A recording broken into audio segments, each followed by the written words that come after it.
Assalamualaikum warahmatullahi wabarakatuh. Bismillahirrahmanirrahim. Alhamdulillahirabbil alamin. Wassalatu wassalamu ala asyrafil anbiya wal mursalin sayyidina wa maulana Muhammad wa ala alihi wa sahbihi ajma'in. Radina billahi rabba wa bil islami dina wa bi Muhammadin nabiyya wa rasula wa bil qur'ani imama. Rabbana zidna ilman nafi'a warzuqna fahman kamila. Allahumma shrah lana sudurana wa yassir lana umurana wa hlul 'uqdatam min alsinatina. Allahumma iftah lana hikmataka wanshur 'alaina rahmataka min khazaina rahmatika ya arhamar rahimin. Amma ba'd. Alhamdulillah, selamat bertemu kembali. Apa kabar anak-anak semua? Semoga semuanya sehat walafiat. Tetap semangat di dalam belajar ya. Tetap semangat. Hari ini kita belajar PPKN. Materi PPKN bab kedua ya.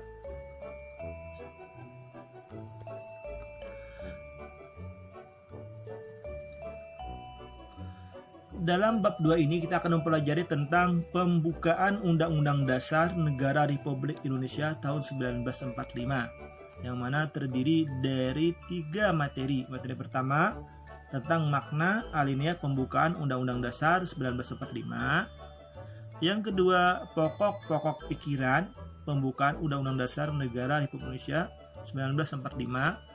Dan yang terakhir tentang sikap positif terhadap pokok pikiran dalam pembukaan Undang-Undang Dasar Negara Republik Indonesia tahun 1945. Adapun tujuan pembelajaran dari materi kita itu, yang pertama, setelah membaca uraian materi pada bab ini, peserta didik diharapkan mampu untuk menjelaskan makna alinea dan pokok pikiran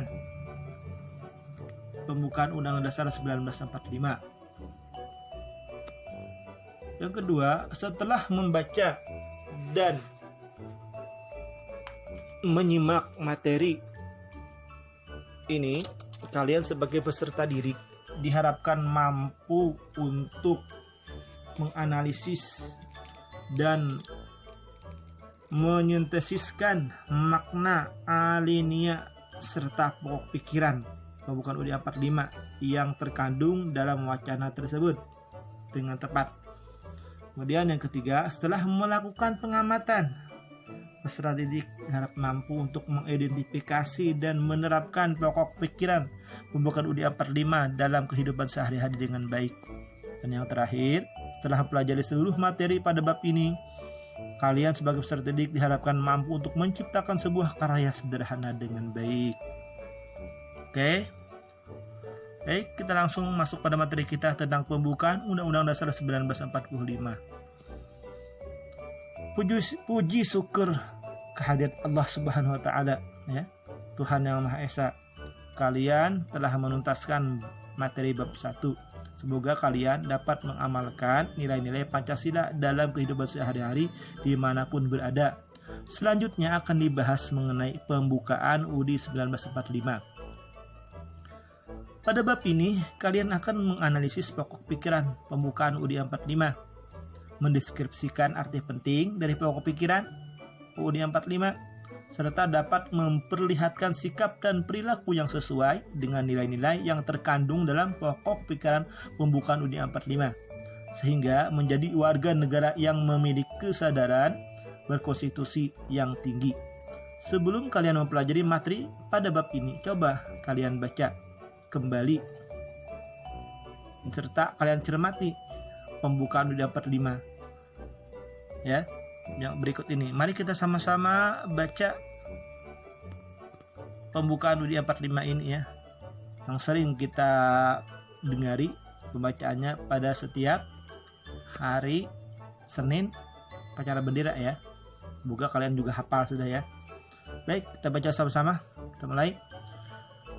Undang-Undang Dasar Negara Republik Indonesia 1945. Maaf, salah ya. Undang-Undang Dasar Negara Republik Indonesia tahun 1945. Pembukaan. Bahwa sesungguhnya kemerdekaan itu ialah hak segala bangsa, dan oleh sebab itu maka penjajahan di atas dunia harus dihapuskan karena tidak sesuai dengan pri kemanusiaan dan pri keadilan. Dan perjuangan pergerakan kemerdekaan Indonesia telah sampailah kepada saat yang berbahagia dengan selamat sentosa mengantarkan rakyat Indonesia ke depan pintu gerbang kemerdekaan negara Indonesia yang merdeka, bersatu, berdaulat, adil dan makmur. Atas berkat rahmat Allah yang Maha Kuasa dan dengan didorongkan oleh keinginan luhur supaya berkehidupan kebangsaan yang bebas, maka rakyat Indonesia menyatakan dengan ini kemerdekaannya. Kemudian daripada itu, untuk membentuk suatu pemerintahan negara Indonesia yang melindungi segenap bangsa Indonesia dan seluruh tumpah darah Indonesia, dan untuk memajukan kesejahteraan umum, mencerdaskan kehidupan bangsa, dan ikut melaksanakan ketertiban dunia yang berdasarkan kemerdekaan, perdamaian abadi, dan keadilan sosial, maka disusunlah kemerdekaan kebangsaan Indonesia itu dalam suatu Undang-Undang Dasar Negara Indonesia yang terbentuk dalam suatu susunan negara Republik Indonesia yang berkedaulatan rakyat dengan berdasar kepada ketuhanan yang Maha Esa, kemanusiaan yang adil dan beradab, persatuan Indonesia, dan kerakyatan yang dipimpin oleh hikmat kebijaksanaan dalam permusyawaratan perwakilan, serta dengan mewujudkan suatu keadilan sosial bagi seluruh rakyat Indonesia. Oke, sudah disimak semua? Semoga kalian hafal ya. Oke.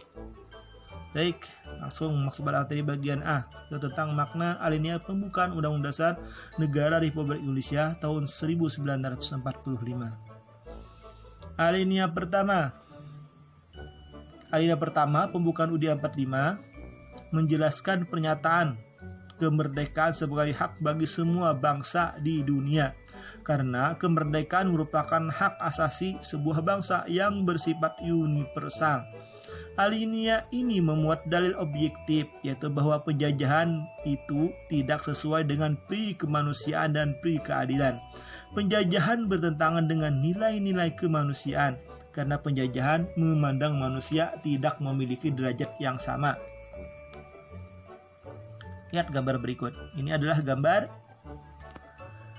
gambar kerja paksa pada masa penjajahan. Kerjanya tidak diupah, dipaksa, kadang-kadang tidak diberi makan, apabila salah sedikit disiksa, banyak yang mati pada saat bekerja. Ini zaman penjajahan. Syukur kita alhamdulillah sekarang sudah bebas dari penjajahan tersebut. Penjajahan bertindak sewenang-wenang terhadap bangsa dan manusia lainnya. Penjajahan juga tidak sesuai pri keadilan, karena penjajahan memperlakukan manusia secara diskriminatif. Manusia diperlakukan secara tidak adil, seperti perampasan kekayaan alam, penyiksaan, serta adanya perbedaan hak dan kewajiban. Dalil ini menjadi alasan bangsa Indonesia untuk berjuang memperoleh dan mempertahankan kemerdekaan. Selain itu juga membantu perjuangan bangsa lain yang masih terjajah untuk memperoleh kemerdekaan. Pernyataan ini objektif karena diakui oleh bangsa-bangsa yang beradab di dunia. Alinea pertama juga mengandung dalil subjektif, yaitu aspirasi bangsa Indonesia untuk melepaskan diri dari penjajahan. Kedua makna dalam alinea pertama meletakkan tugas dan tanggung jawab kepada bangsa dan negara serta warga negara Indonesia untuk senantiasa melawan penjajahan dalam segala bentuknya. Alinea pertama ini juga menjadi landasan hubungan dan kerjasama dengan negara lain. Bangsa dan negara termasuk warga negara harus menentang setiap bentuk yang memiliki sifat penjajahan dalam berbagai kehidupan. Tidak hanya penjajahan antar bangsa terhadap bangsa, tetapi juga antar manusia, karena sifat penjajahan dapat dimiliki dalam diri manusia. Oke, alinea kedua.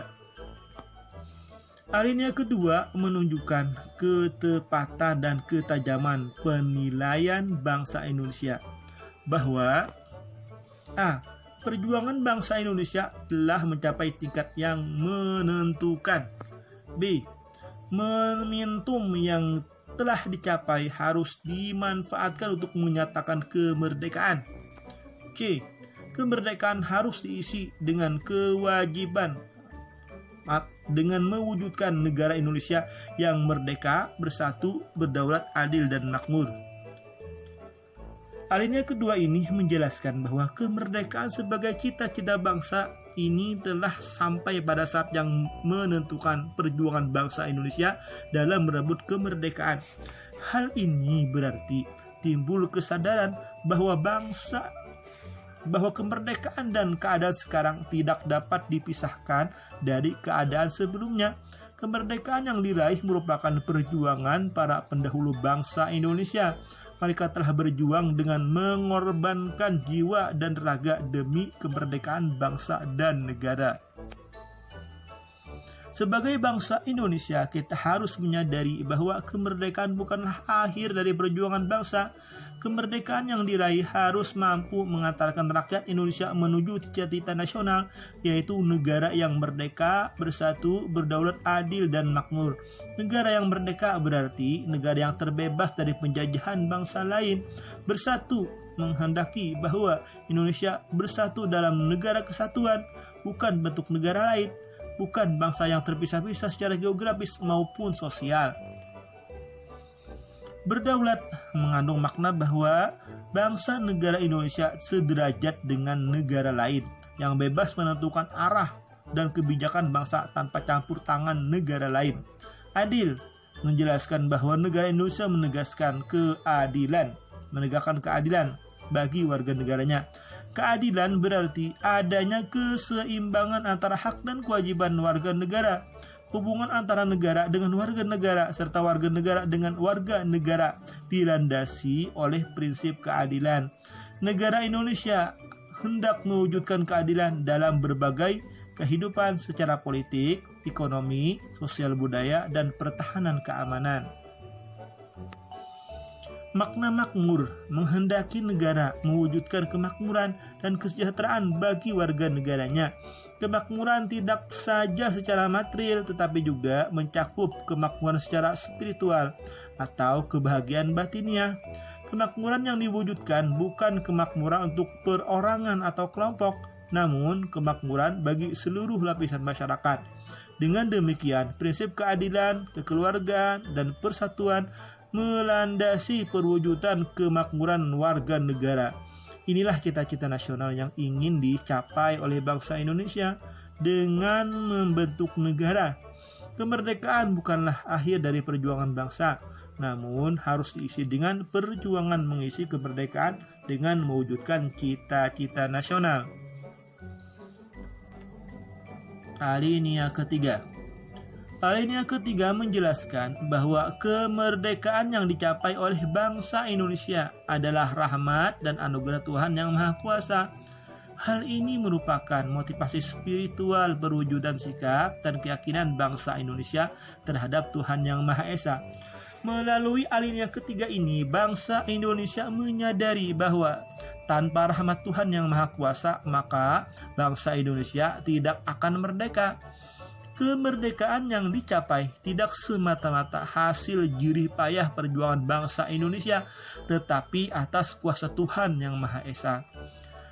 Alinea ketiga ini memuat motivasi real dan material, yaitu keinginan luhur bangsa supaya berkehidupan yang bebas. Kemerdekaan merupakan keinginan dan tekad seluruh bangsa Indonesia untuk menjadi bangsa yang bebas dan merdeka. Bebas dari segala bentuk penjajahan, bebas dari penindasan, dan bebas menentukan nasib sendiri. Nilai yang luhur ini menjadi pendorong bangsa Indonesia untuk terus berjuang melawan penjajahan dan meraih kemerdekaan. Rasa syukur bangsa Indonesia atas karunia-Nya dan keyakinan akan kekuasaan Tuhan Yang Maha Esa dalam memperoleh kemerdekaan menjadi kekuatan yang menggerakkan bangsa Indonesia. Persenjataan yang sederhana dan tradisional tidak menjadi halangan untuk berani melawan penjajah yang memiliki senjata lebih modern. Para pejuang bangsa yakin bahwa Tuhan Yang Maha Esa akan memberi bantuan kepada umatnya yang berjuang melawan penjajahan. Banyak peristiwa sejarah perjuangan bangsa Indonesia dalam melawan penjajah memperoleh kemenangan walaupun dengan segala keterbatasan senjata. organisasi, dan sumber daya manusia. Hal ini menunjukkan bahwa tekad yang kuat dan keyakinan pada kekuasaan Tuhan dapat menjadi faktor pendorong dan penentu keberhasilan mencapai cita-cita. Alinea ketiga, mempertegas pengakuan dan kepercayaan bangsa Indonesia terhadap Tuhan Yang Maha Esa. Manusia merupakan makhluk Tuhan yang terdiri dari atas jasmani dan rohani. Manusia bukanlah mesin yang tidak memiliki jiwa. Hal tersebut berbeda dengan pandangan yang beranggapan bahwa manusia hanya bersifat fisik belaka. Ini menegaskan prinsip keseimbangan dalam kehidupan secara material dan spiritual, kehidupan dunia dan akhirat, serta jasmani dan rohani. Alinea keempat, pembukaan Undang-Undang Dasar 1945 memuat prinsip-prinsip negara Indonesia, yaitu A. Tujuan negara yang akan diwujudkan oleh bangsa Indonesia. B. Ketentuan diadakannya Undang-Undang Dasar. C. Bentuk negara, yaitu bentuk republik yang berkedaulatan rakyat. Dan D. Dasar negara, yaitu Pancasila. Negara Indonesia yang dibentuk memiliki tujuan negara yang hendak diwujudkan, yaitu melindungi segenap bangsa Indonesia dan seluruh tumpah darah Indonesia, memajukan kesejahteraan umum, mencerdaskan kehidupan bangsa, serta melaksanakan ketertiban dunia yang berdasarkan kemerdekaan, perdamaian abadi, dan keadilan sosial. Keempat tujuan negara tersebut merupakan arah perjuangan bangsa Indonesia setelah merdeka. Kemerdekaan yang telah dicapai harus diisi dengan pembangunan di segala bidang untuk mewujudkan tujuan negara. Dengan demikian, secara bertahap terwujud cita-cita nasional, yaitu negara yang merdeka, bersatu, berdaulat, adil, dan makmur. Pembukaan UUD 1945 menghendaki diadakannya Undang-Undang Dasar. Maksud Undang-Undang Dasar di sini yaitu batang tubuh dan pasal-pasal. Kehendak ini menegaskan prinsip Indonesia sebagai negara hukum. Pemerintahan diselenggarakan berdasarkan Undang-Undang Dasar, tidak atas dasar kekuasaan belaka. Segala sesuatu harus berdasarkan hukum yang berlaku. Setiap warga negara wajib menjunjung tinggi hukum. Artinya, setiap warga negara wajib menaati hukum yang berlaku. Alinea keempat ini juga memuat prinsip bentuk negara, yaitu susunan negara Republik Indonesia yang berkedaulatan rakyat. Republik merupakan bentuk pemerintahan yang pemerintahannya dipilih oleh rakyat. Berbeda dengan bentuk kerajaan yang pemerintahannya sebagian bersifat turun-temurun. Bentuk ini sejalan dengan kedaulatan rakyat yang bermakna bahwa kekuasaan tertinggi dalam negara dipegang oleh rakyat.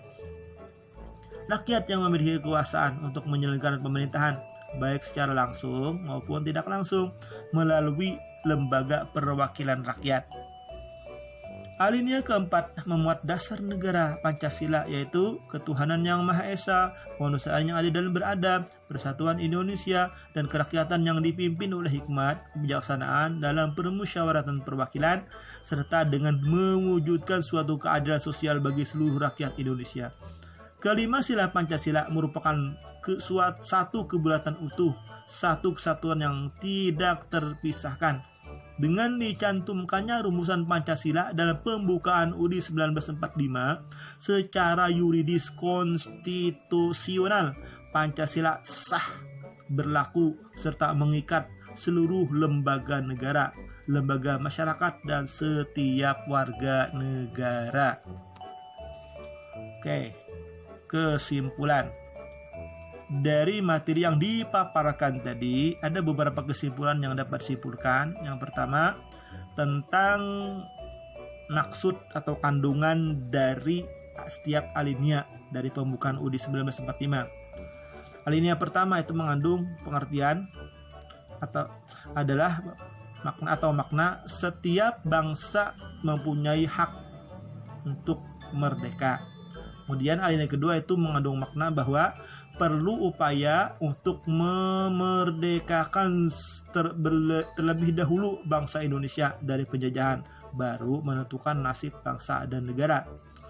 Kemudian pada alinea ketiga mempunyai makna bahwa bangsa Indonesia meyakini bahwa tercapainya kemerdekaan bangsa Indonesia bukan semata-mata hasil usaha manusia, melainkan karunia Tuhan Yang Maha Esa. Dan yang keempat itu maknanya adalah bentuk negara yang dipilih yaitu kesatuan dengan kedaulatan di tangan rakyat dan dijalankan sesuai dengan Pancasila.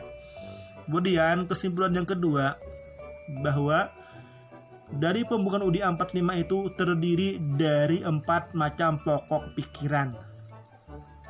Tuh, pokok pikiran pertama adalah bahwa negara dalam melaksanakan kewajiban harus didasarkan pada asas persatuan. Kemudian pokok pikiran kedua, manusia mempunyai hak dan kewajiban yang sama untuk menciptakan keadilan sosial dalam kehidupan masyarakat. Pokok pikiran yang ketiga, bahwa sistem demokrasi menjadi bagian dari pelaksanaan kekuasaan sistem pemerintahan Indonesia dengan berdasarkan pada sistem perwakilan. Kemudian terakhir pokok pikiran yang keempat, yaitu bahwa Undang-Undang Dasar mewajibkan pemerintah memelihara budi pekerti kemanusiaan yang luhur dan memegang teguh cita-cita moral rakyat yang luhur. Demikian tadi kesimpulan dari materi kita bab 2 bagian A tentang makna dari pembukaan Undang-Undang Dasar 1945.